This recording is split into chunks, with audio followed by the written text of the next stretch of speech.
Yes. Video is solid. Yes. Okay, so studio. Yes. So we're here. We did it. We made it into the new studio.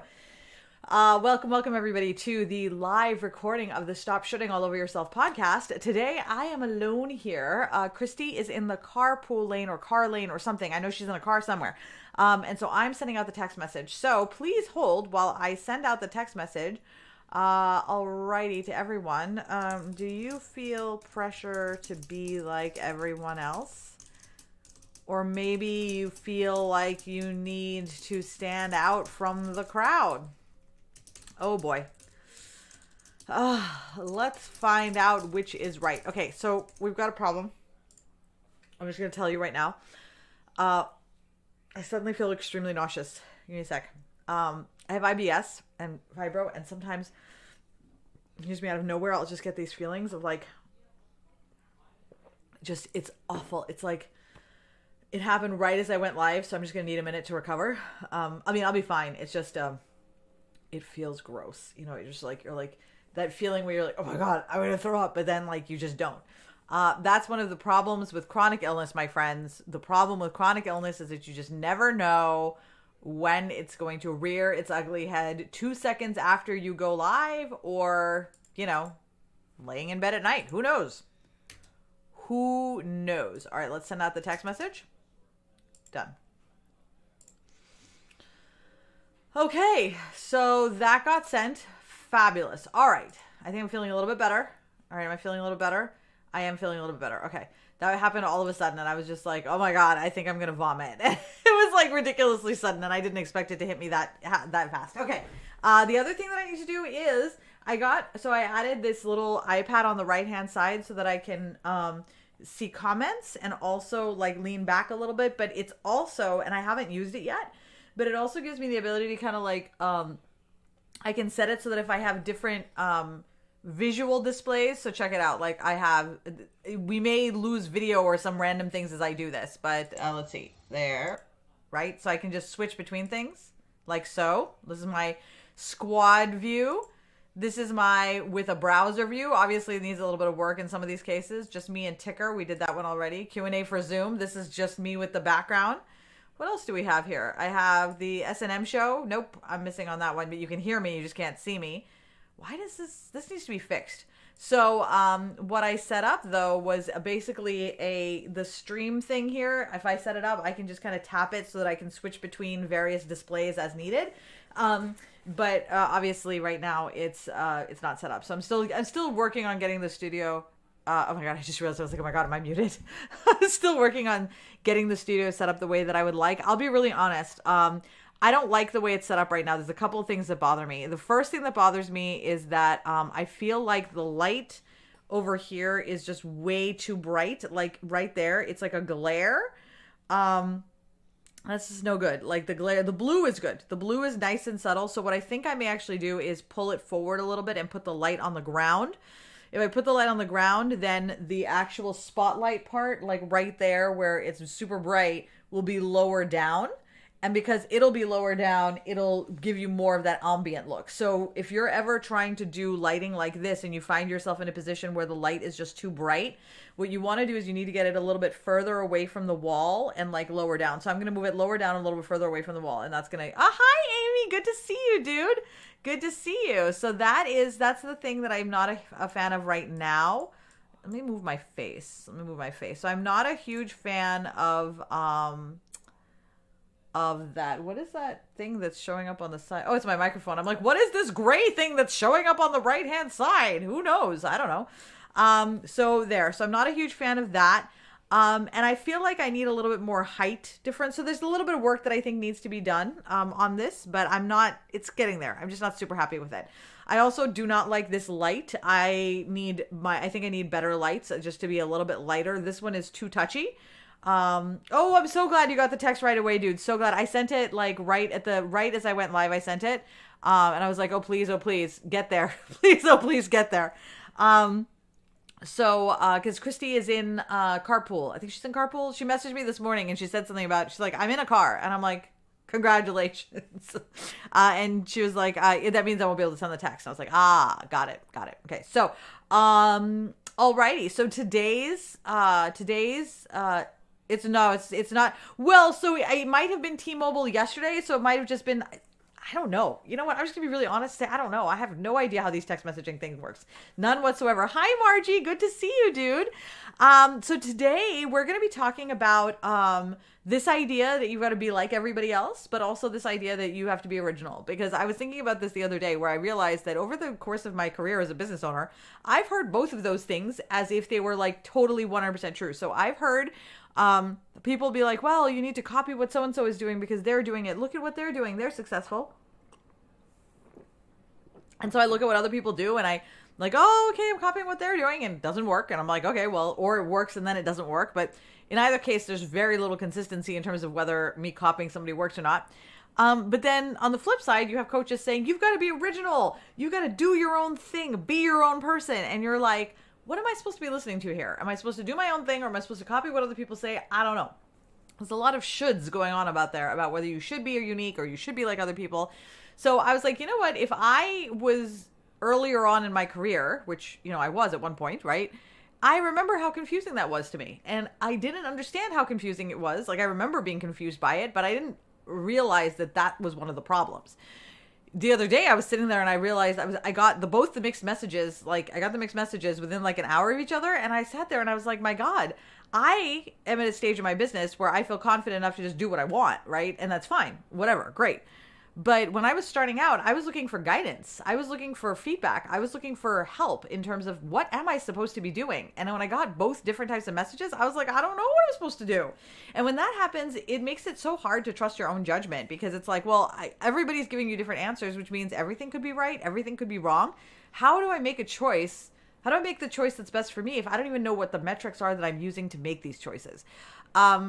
I know, like, when you think about it, like, I want you to just sit for a second and sit with that, right? And the fact that you've been sitting with that for a really long time, but I don't know that you've acknowledged it to yourself, right? Now, if you aren't, or if you've never had people give you conflicting opinions for that, then I am thrilled. I'm actually so glad for you because, hi, Dawn. I'm so happy to see you, dude. I've just been seeing you all over the place lately. It is so, so good to see you. I am feeling really, really good. I'm sad, actually. I'm sad because I'm leaving my house, to go to Thanksgiving. I'm also sad because today I was reminded by Paula that I moved into the new house. I collapsed in exhaustion after setting it up, and then I forgot to take you guys on a tour. I was like, oh my God, I'm such a jerk. So I'm going to take you guys on a tour today of the house so you can see what it looks like once it's all set up. So thank you, Paula, for reminding me. I was like, when you said that, I was like, oh yeah, I totally didn't. I just got so tired. I was so, so tired. Okay, so for those of you that have not attended one of our live recordings before, here's how we do it. I'm going to basically, I realize I may actually need to turn off the heat for a second. First, I'm going to need to run out and turn off the heat. You know what? Let's leave it on for this one. See how it works out so we know what it sounds like. So I'm going to do a live recording of the podcast, Stop Shooting All Over Yourself. And the podcast recording is usually about 15, 20 minutes. I try to keep it short. Some do end up getting a bit longer, but they're usually not much longer than half an hour because I really do try to keep them short. And then we do a Q&A afterwards where we basically talk about all the things that we talked about in the podcast. So while I'm recording, feel free to ask any questions that you have. We're going to come back to all the questions. We're going to come back and answer them. We're going to have a discussion because these are all like the things that we talk about in Stop Shooting All Over Yourself are specifically the things that come into your mind when other people aren't around, okay? When other people aren't around. I know, right? I can't wait to show you. These aren't the things that, like, when I say them out loud to you, these are going to be things that you're like, yeah, I totally hear these things all the time, but they're going to resonate with you in terms of how they make you feel. And these are the things that when you are sitting down to actually do the thing, whatever the thing is, these are the psychological barriers that hold you back. And it's interesting because I've had squad member clients who over the years have been so kind and forthcoming with how they really feel deep down inside that allowed me to get this insight to see, oh my God, yeah, these are the areas in which we sabotage ourselves, right? Because in business, there are many, many things out there that you have no control over, none whatsoever. And, we always talk about control the things you can control and let go of the things that you can't. Perfect, right? But there's actually also a lot of things that you can control, right? So how do you choose the like the most effective things for your business, right? So like, because I mean, you can control the temperature of your water, but doing that isn't really going to help your business that much, right? You can control whether you have a pink banner or a blue banner, but that's not really relevant to how well your business is going to be, right? So just because you have control over it, right, doesn't necessarily mean it's something that you need to be working on. And for many of us, we will just work on the things that we want to work on. So, and ignore the things that we think we should be doing that we don't really want to do, or ignore the things that we don't want to do at all, that kind of thing. And so in our minds, we create this almost like a prison of the list of things we should be doing that we feel bad that we're not doing, the list of things that we're doing that we think should be working, but they aren't, right? And now how do we undo those things? And that's what this podcast is about, is bit by bit, we're just going through one idea a week of these are the things that we think we're supposed to be doing, or the things that we should be doing, or things that people have told us that we should be doing. And we're like, wait, I don't want to do that thing. And guess what? You don't really have to.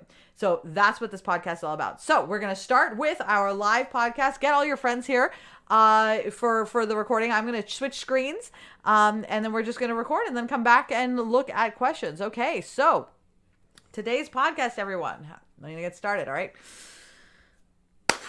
Hello, and welcome to the Stop Shitting All Over Yourself podcast, the place where you can come to let go of all of the business guilt that you carry with you during the day and when you're working by yourself and no one's around. And those little voices come, in the back of your mind that make you that you should be doing this, you should be posting more often, you should be going live. All the shoulds that you keep hearing in the back of your mind, we're going to work on getting rid of some of those things because chances are you don't really need to be doing a lot of the things that you feel like you should be doing. And there are other things that you are doing that you could probably get rid of, and replace with activities that are actually going to make you more money, create more freedom, and build more happiness, right? So we're going to dive right into one of the big misconceptions or confusions or whatever you want to call it, is this idea that you should be like everybody else. You should be copying the people who are doing successful things. But at the exact same time, you hear messages that say, you really need to be original. You should be authentic. Okay. So these are two separate messages that we hear at varying points in our business careers. Sometimes we hear them in the same day. You could hear them in the same week. You can hear them in the same hour, or you could hear it, internalize it, think about it in one way. Oh my goodness, I need to be original for 6 months. And then, 5 months after that, somebody's like, hey, you need to copy other people. There's no real method in terms of how this pendulum is going to flow. But we have all heard some variation of copy that person. Look at what Maggie's doing. Look at what Jackie is doing. Copy what they're doing. Here, just copy what I'm doing, right? Just do what I'm doing when I do it. Say what I say when I say it, right? And then you'll be fine, right? Dude, you don't have to copy me. You are such a brilliant person on your own. You have your own gifts. Shine with your own gifts, right? Be as original as you can. Be authentic, because people, they can smell inauthenticity. And so if you're not being authentic, then they're going to tell that you're being unauthentic and they're not going to be interested. That's sort of how it manifests in our minds. That's how it manifests when other people are talking to you. It manifests in conversations. It manifests when you are looking at somebody else's business, when you're sitting there and you're feeling like something that you did just didn't work and you're feeling bad about it. And you go looking at other people who have the success that you want, or that you feel like that's the life that I want. And you copy what they do because you're like, what I'm doing isn't working, so I'm just going to copy what they do. It doesn't work any better or worse. Or maybe it works a little bit and then it doesn't work again. Hard to say. And the problem is, this is how it all starts, right? Social media is a changing landscape. Like, that's not a big surprise to any of us. I mean, we just had a gigantic Facebook update in the last, 2 gigantic Facebook updates in the last few months, right? So as a business owner that social media is a changing landscape and that running a business is challenging enough on its own, right? These aren't easy things, but we have chosen to do business, and we've chosen to do business on social media. Now, prior to social media, most people did not choose to start their own businesses. So before the internet, before social media, most women did not choose to start their own businesses. It was just not a thing that many of us did because, one, we didn't know how. There's no real schooling unless you got an MBA or what have you, right? So most of us didn't go to school for starting a business. So it just never occurred to us that a business was a thing we could start. Maybe we didn't want to start a business because your parents had a business. My dad did. And I was like, I never, ever, ever want to be an entrepreneur. This seems like an absolute nightmare. Why would anybody want to do this? And also, I mean, like when you're in that position, you don't necessarily know where to go looking for information. So like you go to the library and get a bunch of books. But for you to take that level of effort, right, to go to the library, check out some books, read the books, you need to have an idea that is inspiring you that you just cannot let go of, right? So when you're thinking about the 1980s or the 70s and starting a business, it's less likely that you'd start with something random and more likely that you'd start with either direct sales or something that you feel extremely passionate about that you're like, I simply must do this thing. But it's not going to be like you're sitting down and you're like, oh, you know what? I could totally sell clothes. Yeah, I could totally do that. I should start a business, right? Probably wouldn't do it that way.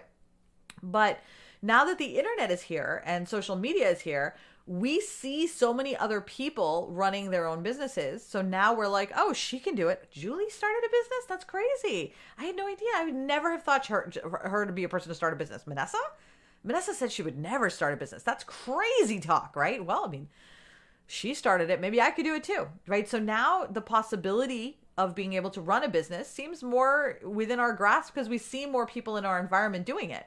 And so it seems like, okay, I think I could do this. And because we know so many people who are doing it, we have two different sets of people that we look at, right? So there's the one set of people who, if you are a business owner, okay, so let's say, you're starting to become a business owner. So you're like, I'm interested in being a business owner. So you're looking around at the people around you who are business owners and other business owners. You see either people who have been doing it for a long time, they figured out their system, they are making a steady income, and they make it look really easy. Like they just make it look completely effortless. They just do things. They make money. They do their lives. It's life. Like they have the life that you want, that you're like, oh my goodness, I want that, right? I want that life because they've been doing it long enough to where they've reached that level of stability. On the flip side, you may see people who are looking very, very successful, but they aren't really successful. These are people who are like constantly posting pictures of their success. You see them all the time. They look successful, but you don't know that on the back end, it's chaos. They're not actually making any money. They are overburdened. They are overwhelmed. But they're just keeping the visible trappings of success alive, because that's what they've been taught to do. That's what you've been taught to do, is the way. It doesn't matter whether you're seeing success or not. Make sure that you're projecting success, because nobody wants to buy from somebody who doesn't look successful. These are all the things that we've heard over the years, and we have created our personas and our brand around those things, right? So now you're a person who's just coming in. You see these two sets of people, the one who's either successful because they've been doing this for a long time and they figured out their system, or people who are not successful, but they make it look like they are and are basically hemorrhaging money. So either case, it looks like people are successful. And so you are like, oh my goodness, this is really exciting. I want to do this. They make it look so easy. I can do this. Okay. So you know what these other people are doing. Manessa is going live at 10 a.m. Syra is posting pictures of her items to sell at 2 p.m. So on, you know what they're doing, right? And you've seen others do it, but you don't know how they're doing it, right? You don't know how they're approaching it. You don't know what's happening in their mind. You don't know their mindset. You don't know their philosophies, their ideas, who their audience is, their approach, what they're trying to do. You don't know anything other than what you're seeing. Okay, that's all you know is what they're seeing and what they're seeing, what you're seeing, right? So when you see success and you get started, we do what we have done for generations, which is, well, okay, that person's successful. I want to start a business, so I'm going to copy what that person is doing, and then I'll be successful, right? Simple as that. So we find articles online. We copy what somebody else is doing. We see their schedules. We see what kinds of things they buy. What do they sell? What are they talking about? What are the things they say? And we mimic what they do, because from the time we've been children, we've learned that by mimicry is how you learn things. So we mimic. We copy what they do in hopes that we'll be successful, because we think that it's just the action, right? Just simply going live. If Manessa goes live, I'll go live. If Manessa writes a post, I'll write a post. Excuse me, I have a cough right now. I'm gonna need to cough this. Oh, sorry. Fluff in my throat. Okay. So we think it's the actual action. We think it's the fact that I went live at 10 o'clock, or the fact that I made a post at 11, or the fact that I bought this item or did this reel at this time. We think those are the things that created the success. So we mimic that behavior, right? Because we think the action is important. And then when that doesn't work, because it often won't, at first it works and then it doesn't. we try to, then we're like, okay, well, maybe I'll stand out by doing my own thing. So we get disheartened, discouraged. 3 or 6 months later, you're feeling bad, and they're like, I'm going to do my own thing. So you start like really leaning into whatever you think is going to get people's attention. And it's usually not about like something that has to do with you, as much as it's like, I need to get someone else's attention. And so I'm going to try to get their attention by doing whatever, right? Whatever idea you come up with in that moment. Now, in both cases, whether you're copying someone or you're trying to do your biggest authentic thing, in most cases, you'll find something works, doesn't work, works, doesn't work, you know, in terms of the things that you try. Most things you try won't work. Some things you try they'll work for a bit, and then they won't work. But it's a pendulum, right? So it's a pendulum. Some things work, some things don't, right? We have a successful sale here. Maybe you have a win streak, which you're like, yes, I did it. I figured it out. And then it goes down again, right? You're like, oh my goodness, what's happening? When you have the win streak or you start doing well, at some point you might even find that somebody's copying you, right? That you look over and you're like, somebody's got your same colors, your same images. Heck, they took images right from your website, took off your logo, and put their own image on it, put their own text on it, right? They basically they're copying you thing for thing. And I've had a lot of people reach out to me over the years about that, where they're worried about people copying them, right? And so now you're focused on what that person is doing. Like, why are you copying me? What should I do? Should I reach out to them? Should I tell them not to do it? Should I cease and desist? Should I get a lawyer? What should I do? So this is just one aspect of business, whether you copy or whether you're authentic, and the kinds of problems that show up in that space, right? So when we get to those spaces, okay, you run into challenges. So now, what are the things that we usually do when we run into those problems? So now you've run into this problem, okay? We've run into these problems. What do we do? So here are some of the things that my clients have done and that I've done. I've done each and every one of these things, okay? I'm either going to go find, because things aren't working, stuff isn't working, I'm going to go find someone else to copy, because I'm like, all right, none of this stuff is working. I need to find somebody else that I admire that I can copy what they're doing, because clearly the people I've been copying are just not the right people for me to copy, okay? So now I spend time looking for other people. Or I go and I research, like I look for something that someone else is doing that works, and I spend a lot of time learning it, buy a course, hire somebody, what have you, to figure that one thing out. Or you spend time looking at what that other person who's stealing your content is doing to be like, what do I do? You reach out to your friends, your family members, you talk to your, to people that you know will be a tender ear for you, and tell them about either how enraged you are about being copied or how frustrated you are with not getting results.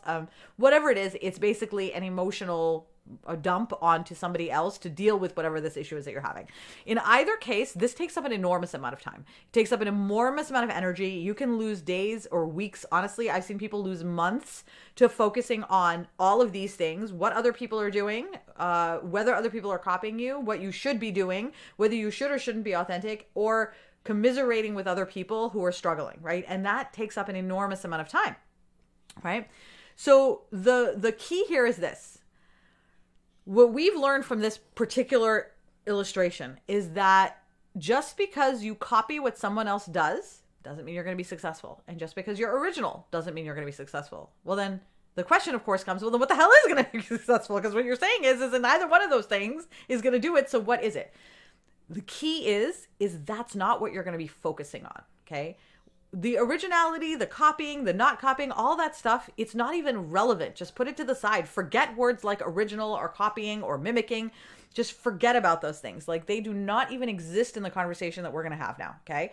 Nothing, okay? Instead, I want us to talk about how you approach talking to your business, to your people, your audience, how you approach your business, how you think about your business, the why you do things, the who you're talking to, instead of the what and the when, okay? Most of the time when you're thinking about things for your business, you're like, what should I do and when should I do it? We're going to forget about that, and instead we're going to talk about the who are you talking to, why are you talking to them, and how are you approaching it, okay? That's where the success actually comes from, and that is what's going to shorten your runway. It's not going to be this other stuff, okay? Because just because, this is really key, I want you to think about this, just because you know what it looks like when someone drives a car well, right? So if you see Dom driving his car in Fast and the Furious, you know what a good driver looks like. You're like, damn, that's really good driving, right? Doesn't mean that you know what's going on under the hood or what the driver is doing to make the car drive that well, okay? So the car is the business, and the person in the car is the driver, and that driver has a skill set to drive that way. Okay? It's not the car. It's not the fact that that person has an accelerator and a gear shift and a seat and wheels. It's the person that's in the car and the skill sets that they bring, because it's how they approach the driving. The business is the same for you, right? You can't just be a NASCAR driver. You can't just watch a NASCAR driver, get in the car, and then drive the loop. That's not how it's going to work out. Okay, I've seen you drive now. Now I know how to do it because I've seen you do it. I'm going to copy everything you did. No, because all you can see is their face. You can't see what their hands are doing. You can't see what their feet are doing, and you can't see what's happening in their minds, right? So you don't actually know how to drive a NASCAR car. You just know what it looks like when someone drives a car really well. So what we're going to talk about is, how do you drive that NASCAR car, right? Because the same thing is true for your business. You can't look at what someone else is doing and work your way backwards and say, I'm going to reverse engineer it, unless you actually know what's inside the car that they're driving, which is their business, right? And you don't know that. Now, the mechanics within a business are just as complicated and elaborate as the ones that are inside a car if you don't know them. But once you know what they are, it's very straightforward, okay? It's mechanics and a system, all right? Mechanics and a system. So you're going to have mechanics and a system, okay? So what are your mechanics in a car, okay? In a car, your mechanics are going to be the accelerator, a steering wheel, the gear shift, the wheels, the skill set of the person. For your business, it's going to be your target audience, your social media posts, your relationships, your product. Those are the pieces that exist within your business car, right? Now, usually, as we said earlier, you focus on the what you say and when you say it. Okay, that's the thing. What do I say? When do I say it? What do I say to get people to engage? When do I say it to get their attention, right? Forget about the what, forget about the when, okay? What we're going to talk about instead is the who you're doing it for, why you're doing it, and how you approach it, okay? So I'm going to give you a concrete example. So there's a sales event coming up, let's say. All right, so you have a big sales event coming up, and in the big sales event that's coming up, you would ordinarily ask yourself, when should I have the sale? What should I say to get people's attention so that they will come buy from me? Okay, those are the two questions. When do I do it, and what do I say to get people to buy from me? Usually that's where you get stuck, okay? That is usually where everybody gets stuck, is what do I say to get people to buy from me, okay? I don't know. I don't know the answer, by the way. I still don't know the answer. I don't know the answer to what do I say to get people to buy from me. I've never found that answer. If you find that answer, I want to hear it, right? But I've never got the answer because I approach it from a different place. Okay, the way that I approach it instead is, okay, who are you doing this for? Okay, who are you doing this event for? Well, let's say, for example, you're going to do it for women who are Gen Xers. So there we're looking at 40, 45 plus. Okay, they're tired, they're overworked, they're moms. They feel underappreciated, like there's not enough time in the day. They want to feel pampered. They want to feel like they matter, like they're important, like they're special. They want to treat themselves. This is the pain point that your audience struggles with, right? So this is why you started doing your business in the first place, because like, you know, you're tired of being just somebody's mom. You wanted to be a business owner. You wanted to be anything plus mom. Mom is great, but you wanted to be other things as well. That's why you started your business.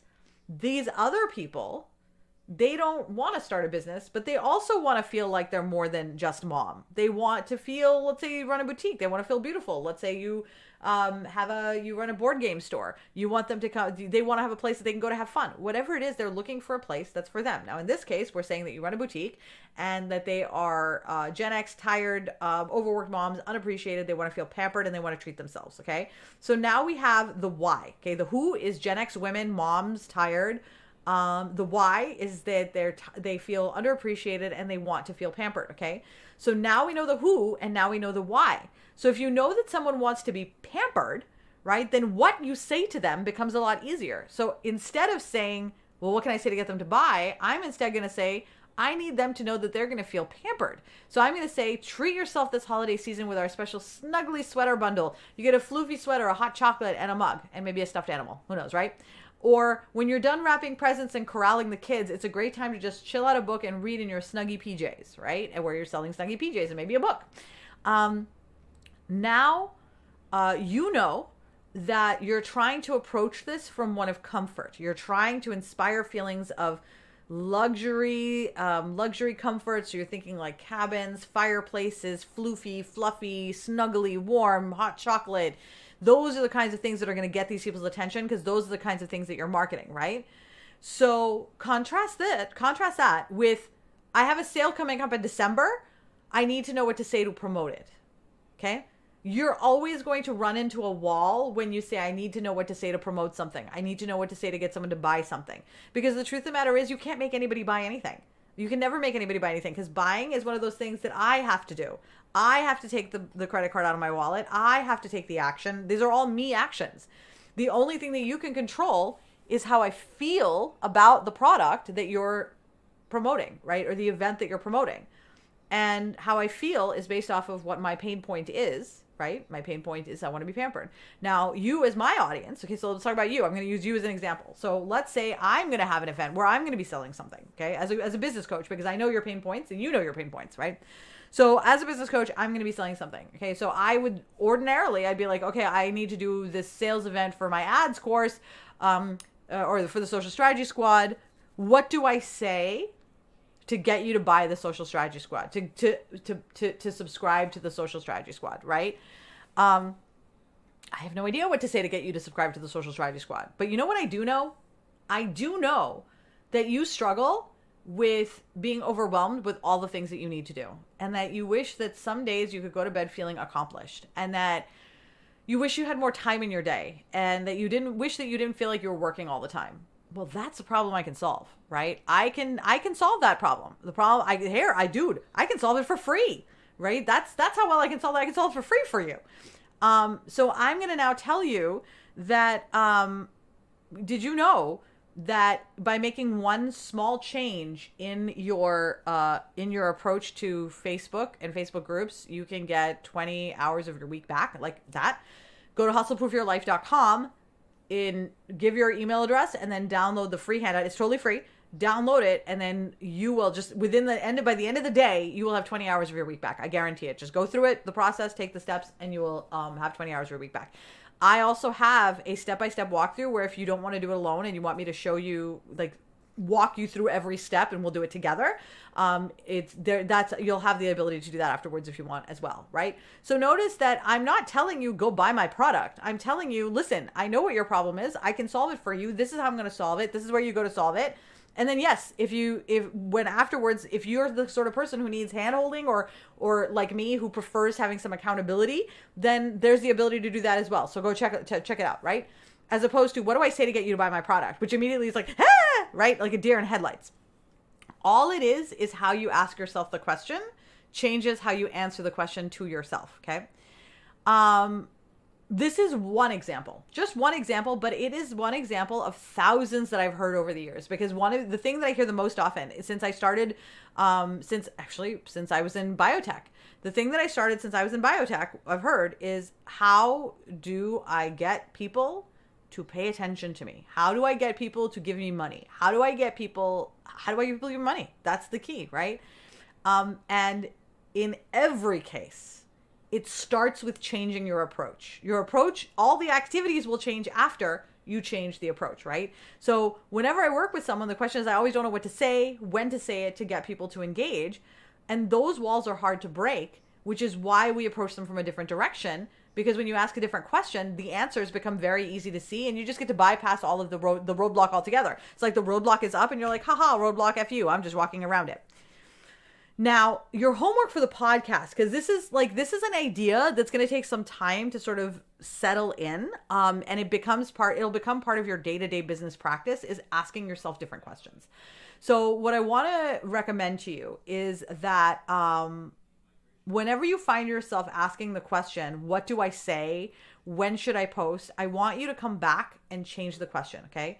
Who am I doing this for? Tell me about this person, right? How does she feel right now? How is she feeling when she's browsing around for these products? What are things that have burned her in the past, right? Really get into the person, not the product, okay? Then why do they need this product? Like, why would they buy it? Like, literally, like, I'm not asking it to be obnoxious. I'm literally saying, why do they want it, right? So if you sell clothes, and you sell, like, so for example, MeUndies. I buy MeUndies. I have a subscription to MeUndies, and I get pajama pants from them monthly, right? Why do I buy MeUndies? Well, I buy MeUndies because I have fibromyalgia. I'm looking for something that's comfortable. I don't, my old clothes are all ratty and torn and I always forget to like replace them. And so like then I just basically end up wearing dish towels for like a really long time and I'm just tired of wearing dish towels. And so I was like, you know what, if I get this subscription, then I'll get basically a new pair of underwear and a new pair of pajama pants every month. And then I can just replace them and throw out the older ones. And then I just won't have those old ratty pairs of everything anymore, right? That's what it is. So if your audience is the sort of person who never throws out her old clothes and is basically walking around in dish towels, then that's something that you can basically say is like, when was the last time you went and bought yourself new clothes? You remember when you put on that ratty t-shirt and you saw the holes in the back and you're like, I really need to replace that t-shirt. Well, this is a really good opportunity to replace it with my subscription package where basically every month I'll send you a new t-shirt, right? There you go. Now you've solved that problem. So the key is what is it that's going through her head about why she needs your product, right? And once you know why somebody needs your product, it's easy to tell them what to do to buy it because it makes sense why they would buy it. But if you feel like you have to like convince them to buy, then you're never going to feel good about it because you literally feel like you're saying, please buy my product. And nobody likes to feel that that's what they're doing. And in both cases, the product has value. It's not the product that doesn't have value. Product has tons of value. The only thing that changes is how you approach talking to the person, and the way that you approach talking to the person is what decides whether or not they're going to buy from you. So if it's the I need to figure out how to sell to you, they're not going to buy. If it's the I need to figure out who you are and why you want this product, then they will. Okay. All right. So it's really easy to copy what other people are doing, right? Because they're successful and you're like, oh, they're successful. It's working for them. But the problem is that the people who have been doing this for a long time, they've already done this homework. They know who their person is. They know why they're buying. They know their pain points. They know their problems. They know all these things. And because they know all these things, it looks easy because they don't have to think about it. They just talk to the person the same way like you talk to your spouse or your sister or your friend. It's an easy conversation. But for you, you're going to sit down and be like, well, she's writing a post at 10 a.m., so I'm going to write a post at 10 a.m. But without all of the infrastructure work that we just talked about, you're going to have a hard time writing that post at 10 a.m. And you're going to wonder, why is it so easy for her and so hard for me? And it is, once again, because you don't know who you're talking to. 98% of the time, I will tell you, I have almost never met a client whose problem was not that they didn't know who they were talking to. Eventually, they have other problems. But that is the fundamental first problem, is you don't know who you're talking to and you don't know what their problems are. And because you don't know that, you have a lot of trouble talking to them and getting them to buy from you, which is why I want you to start by asking the question differently, because that's what's going to get your mind thinking in a different direction and start to grease those wheels of actually making sales, right? This is why you see less sales when you apply mimicry, because it's not actually solving the right problem and because it's inauthentic. And so now you're mimicking, you don't feel like you're doing what you're supposed to be doing, and overall it just leaves the feeling of discomfort for you, and that feeling of discomfort translates across the screen into your audience. So they feel uncomfortable as well, and they don't know why, right? When I talk about changing your approach, the real message that I'm trying to actually impart is that it doesn't matter whether what you're doing is original or if you're copying someone else. Like, it really doesn't. Like, you can copy 800 people if you want. I don't care. You can copy me. I don't care. You can literally copy everything that I do. It's fine. Because neither of those things actually will give you a higher or lower chance of being successful or making money or making sales. Those are non-indicators, okay, whether you're copying someone or not, or being original. The all that's happened, okay, when you actually copy what somebody does, is that you've picked an approach. That's it. You've picked one approach, and that approach is one of mimicry. And because you've done that because it works for us in the past. It's how you learn in the past, but it doesn't work here the same way. Okay. So now you're just going to take a different approach. And this approach is going to be centered more on you, your reason why you're selling, your audience, and what problem your products solve for them. And notice that when we're talking about it this way, we're not even looking at what other people are doing. We're not looking at other people who are copying you or other people that you want to copy, because it truly has no relevance at this stage. If you feel like you've been in business for a long time, or maybe you've even been in business for a short time, but aren't seeing the momentum and progress that you were hoping for at this stage of your business, then I want to encourage you to change your approach. Stop looking at what everyone else is doing and worrying that so-and-so is better than you or selling the same thing as you or has more customers. Because as long as you're looking out there, you will not grow. You will not grow. True business growth actually comes when you start looking inward at your why and outward at the people that you serve, and prioritizing your process and not perfecting copying someone else's process. This podcast is all about exactly that, right? How to develop your own process by taking what works and discarding the rest. I would love to have you join us for this podcast live every Wednesday at 10 a.m. on the Direct to Success Facebook business page, because we do a Q&A afterwards where we do brainstorming and we talk about things and we have kind of like workshop individual issues. It's a really, really great space to sort of get some essentially free coaching. I know this podcast is going to change lives. This actually podcast has already changed lives. And I know that because people are messaging me saying, oh my God, I heard this podcast and it changed blah, right?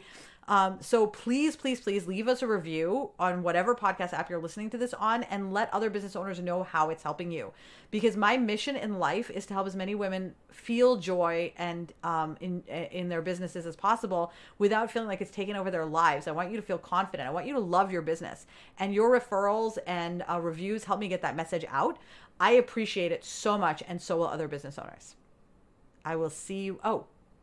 Yeah, no, that's it. I totally botched up that ending, but we're just going to go with it. Ta-da! It's over. All righty. Hello, everybody. Good to see you. Okay.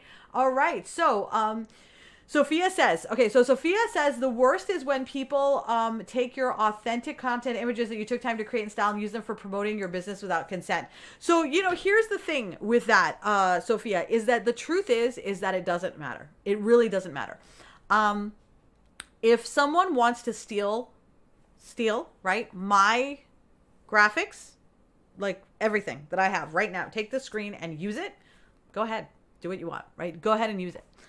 Because our graphics are our branding, okay? They're our branding. And they come from inside. The art that I do, my branding is me embodied. Right? I know your art, and your art is amazing. I love what you do, right? It's also you embodied. Someone else can copy it, but it will feel hollow. It will feel like there's something missing. And the problem is that let's move away from you for a minute, right? And move into the space of the person who's copying you. Okay? So let's say I've copied you, and I'm literally taking your graphic and writing, and then put my name on it, right? Again, then I put your graphic up there. What ends up happening is that I have no emotional connection to that graphic.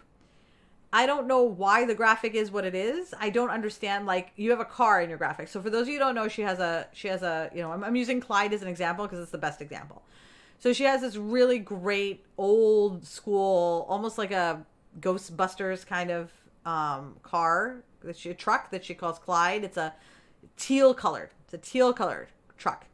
But like, and the truck has a name, right? The truck has a name, Clyde, right? So now I take the truck and I take the picture and I post it online and I pretend that it's mine. And I just basically steal everything Sophia does. Your energy, Sophia, is a part of your graphics. And when someone else sees the graphics in someone else's page, this person who is copying you, it will not resonate with them the same way. It will absolutely not resonate with them the same way. In fact, what it's going to do is it's going to feel off, but they're not going to... Exactly, Chantel. Dude, you are reading my freaking mind, dude. Yes, it won't come through. So like, even though it's the same graphic, it won't come through. And the people who are looking at that graphic will not understand what makes them uncomfortable about it, but it will make them uncomfortable. And over time, the more that this person copies you, the less authentic things will, because they are going to feel shitty the more they copy you. That's going to come across in what they do. So what essentially happens over time is that doesn't take long, 3 months at most. That person essentially runs their business into the ground because copying doesn't work, right? Because that's what we just talked about earlier at the very beginning, was copying doesn't work. So when I tried to copy what Crystal Foy was doing back, was it 5 years ago? And I literally copied every single thing that woman did. I saw no success. A little bit, but not like her. And I was like, well, why is this not working for me? And that was actually the introduction to this idea for me, was that, wait a minute, hold on.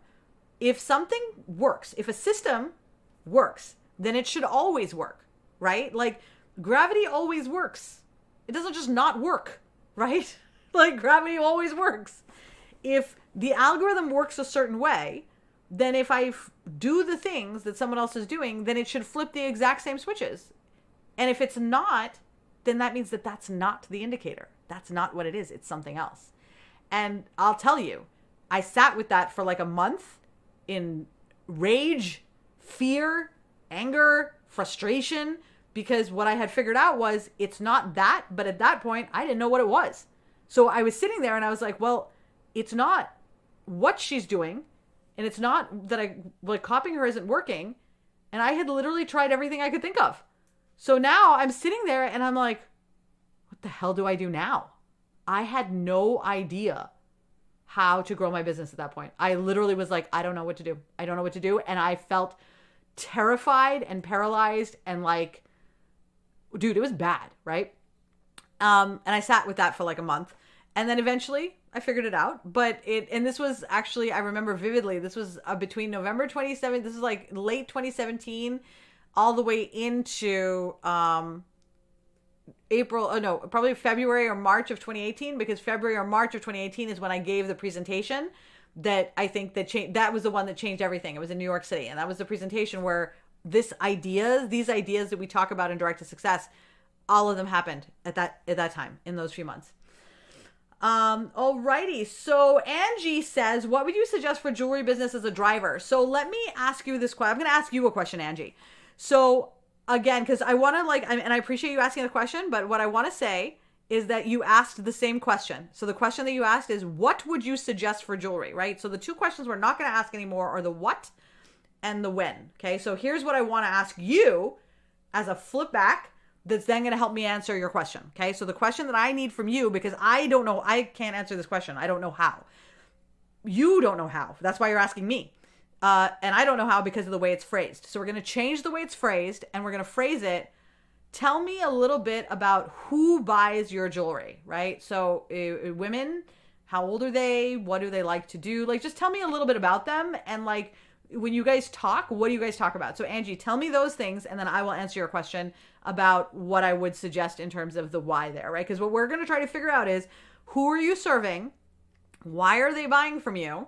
And I need to know what you sell. Like, do you sell jewelry you make? Do you sell paparazzi? Like, what do you sell? Why? Okay. And how? Okay. So we're going to do those three questions, not what. We're going to do the who, why, and how. Okay. So let's start with that. Okay. Love it, love it, love it so much. Okay. Alrighty. So Margie says, Chantel, so true. We are all starting from somewhere. And the key is that, and see it that they like your work. They do. They like your work. And the thing is that eventually they'll figure it out. It's kind of like, when you see kids mimicking what adults do, and then you're like, oh, that's so cute. But you know that as the kid gets older, they're going to find their own way and they're going to keep some of the things that they mimicked and drop some of the other things. And it's all good, right? But when we're kids, we're like, why is she copying me? Right? Like when Sarah would copy me, I'd be like, why is she copying me? Right? It matters more when your business is struggling when people are copying you. So like if somebody's copying you and you were super successful and felt like you had hit all your goals, you literally wouldn't care. The only reason you care is because you think that they're going to take something from you. They're not going to take anything from you. I promise you this. I promise you, I can say this. There's very few things I can promise you and commit to you in this world. And I can commit to you, they're not stealing your customers. They're not going to get your customers. Your customers are not interested in them. They're not going to get your people. You will lose more people looking over at them than you will just being like, it's still what you want. I don't care. And just focusing on your own stuff. Because they can only do that for so long before they will not see success. And they'll have to try something different. So they'll copy you for a month and then they'll just go do something else because copying doesn't work. And so they'll just figure it out. All right.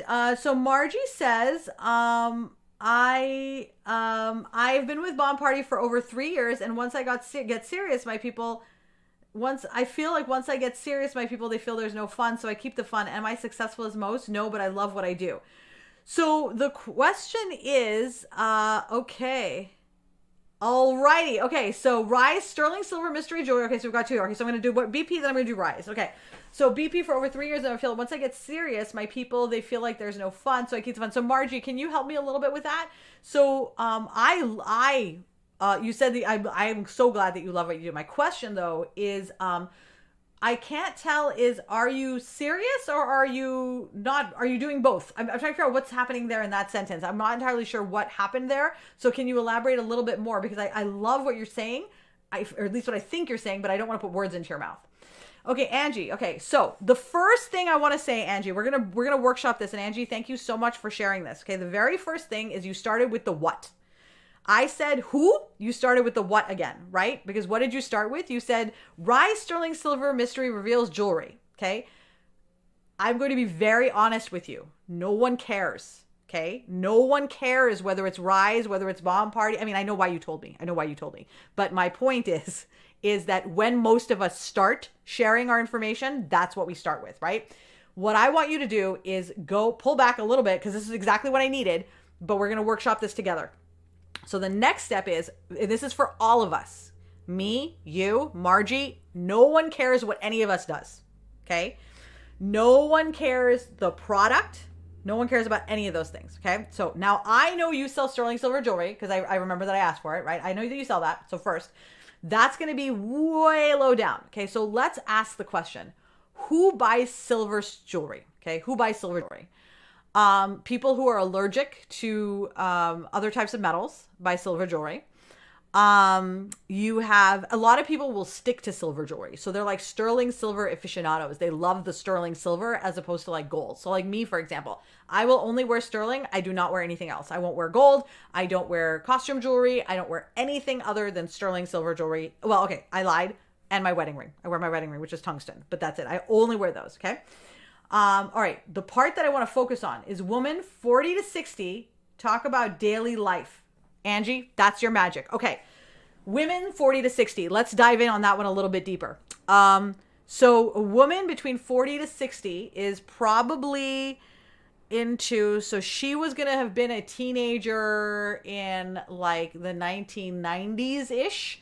So we're looking at a 90s girl. Okay. So a 90s girl probably watched Drew Barrymore, plucked her eyebrows in the 90s, watched The Real World, probably is a mother at this age, but maybe not. But if not, is a mother, then has a lot of friends who are mothers. I want to know a little bit about her daily life. Okay, so does she get up early? Does she have a job? Does she work from home? Is she stay-at-home mom? Like, what are some of those things, right? So those are the questions that you want to ask yourself is who? I need to know more about this person, who, right? I also want to know what kinds of things does she like to watch on TV, right? What kinds of things does she like to watch on TV? So this is brilliant stuff, because what you're doing, Angie, is giving me the information that I actually just did this yesterday with one of my clients, right? We went over this where she told me, what was she telling me? She was telling me the what that she sold, and we discovered, oh my God. Yeah, okay, it was jewelry. That's what it was. I was like, why am I blanking out on this? Okay, so we were talking about what she sold initially, right? But then we discovered that the people that she works with mostly are going to be people who are retired, who they wish they were living a life of adventure, but they don't. And so they want to live vicariously through other people, okay? And the reason why we know this, okay, is because she loves scuba diving. She's a crazy scuba diver. She's a crazy adventurer. She goes all over the world for adventures. Like, she's a crazy adventurer, right? She hasn't in a long time because of COVID. But before that, she was a crazy adventurer, right? So for her events are about telling stories about her adventures. And people come to her to hear her stories, and she sells while she's telling the stories, okay? So she sells jewelry. She does reveals, right? But her product is not why people come to her. People come to her to hear the stories, and then they buy from her so that she'll keep telling stories, right? So the what is the jewelry. But if she was trying to get people to buy those jewelry, she'd never be able to do it, because that's not why they're there. They're there because they want to live a life of adventure vicariously through her. So when you talk about the people in that way and why they're there, then you're able to really tap in onto why they come in, right? So like for many business owners, and this is why I really wanted to highlight the fact that you started with the Rise, and why, Margie, you started with BP, right? And why most people start with what they do, is because that's how we've been programmed. You will always start with what I do. I sell jewelry. I go live. But no one is coming to you for that. No one. Because if they really just wanted the jewelry, they could get it from anywhere. Like, how many reps are there with Rise? How many reps are there with Bomb Party? I don't know, but there's a lot. They could literally shop from anyone. You do not matter when it comes to the jewelry itself because there's thousands of people who sell it. Here's why you matter. Because you are who you are. You are the magic. People come for you.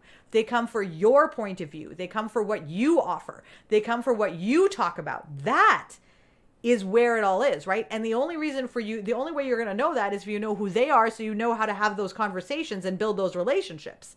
But as long as you're thinking about the what I'm selling and when do I post to get people to buy, you're never going to tap into that part. And if you can't tap into that part, you're never going to get people to buy from you. You're just going to feel like you're begging for sales all the time. And if you feel like you're begging for sales, it's because you're starting with the what and the when and not with the who, why, and how. Angie. Whoa, we got so many comments all of a sudden. Okay, Angie says, oh, so hot. Angie says, very, very, very true. They do tell me they escape the world when they're with you. Yes. Okay, so I want you, Angie, then to ponder about this for over Thanksgiving weekend. I want you to think about if they come to escape the world with you, then I want you to think about, okay, what are things I can do to help them escape the world?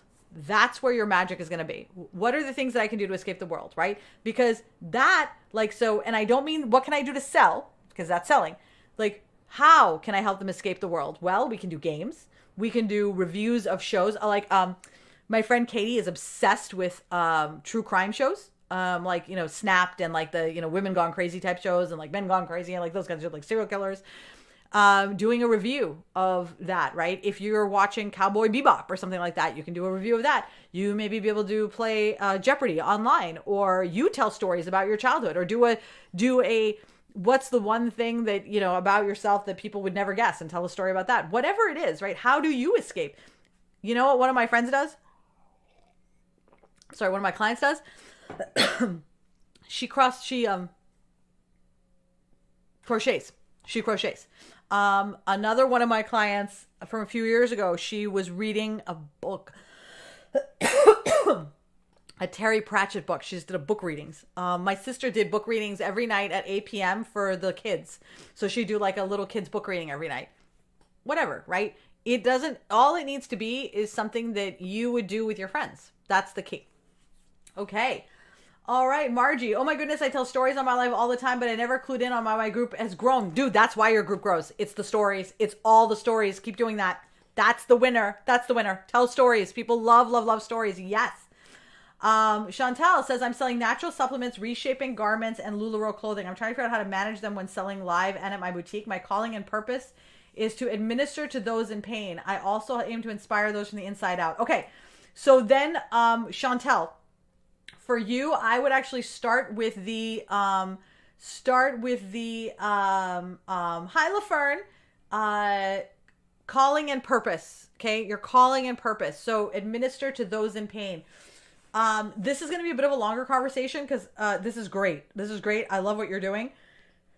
I just feel like I'm going to need more time with you.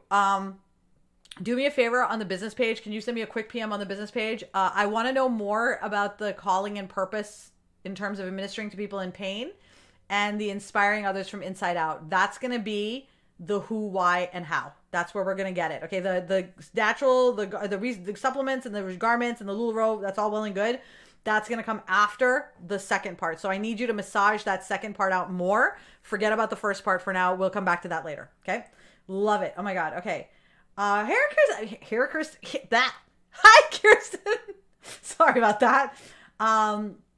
Exactly. You matter because you're you and people want to be with you. Yep, exactly. Kirsten says, we love talking pop culture in my community. For a long time, it was simply who the Jeopardy host was going to be. Yeah, exactly. Someone else the other day watched a thing about JFK on the Reels channel, I guess.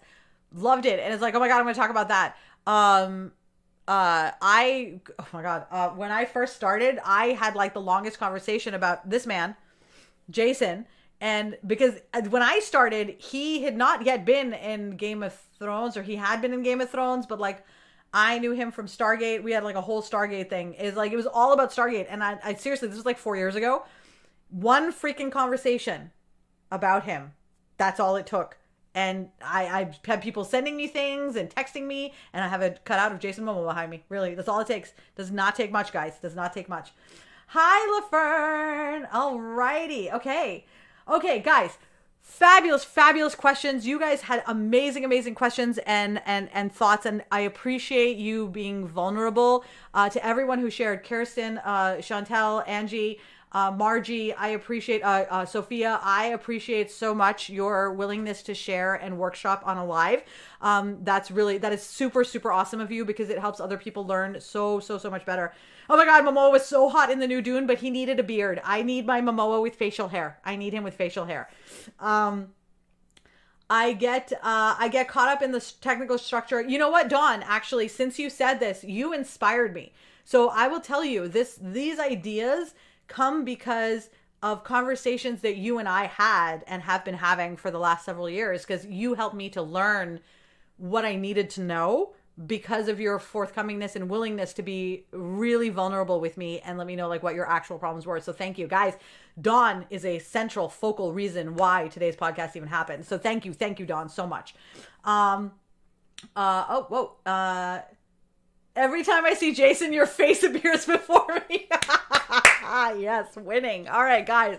This is the end of this week. We are all going away for Thanksgiving. I am going to be God knows where. Jenna is coming here to stay with the dog. She's going to be living at the beach house for a week, so it's going to be, or a couple of days. It's going to be amazing for her. I'm going to be in New York seeing the family. It's going to be fab. We're going to go to, where the heck are we going? We're going to Nobu so I can have the greatest sushi of all time. Yay! Margie, thank you so much. Here's what I want to ask you guys to do. If you found this helpful, please share this in your feed now. Get it to your friends, any business owners. My real goal, my essential goal, like authentic, honest, like balls, just totally honest nakedness with you. At one point, I got to tell you, it's not about making money for me as much as it was anymore. Like, I really want to make money. I like making money. But I figured out that the money will come. The money is coming. The money is coming. At this point, I ask for shares and I ask for these things because what I see happening out in the world scares me, and it saddens me in that women are struggling so much in their businesses without getting the support that they need, and they don't have access to the information that they need. And I want to put this information out there, and I want to get it to them. That's why I do this podcast. That's why I do the lives. That's why I do these things. Yes, I am so going to Nobu. It's going to be amazing. But I need your help. I need your help to get the word out, because I'm just one person. And so I hired a PR person, literally, who's going to be putting me on TV and shit. This is how important I think it is to get the word out there. Because the truth of the matter is, I actually don't care about being on TV. I don't care about getting out there. I don't care about, what I care about is making sure that women know how amazing they are and know how much potential they have, and know that it doesn't have to be this way. You don't have to hate your business or feel overwhelmed or exhausted.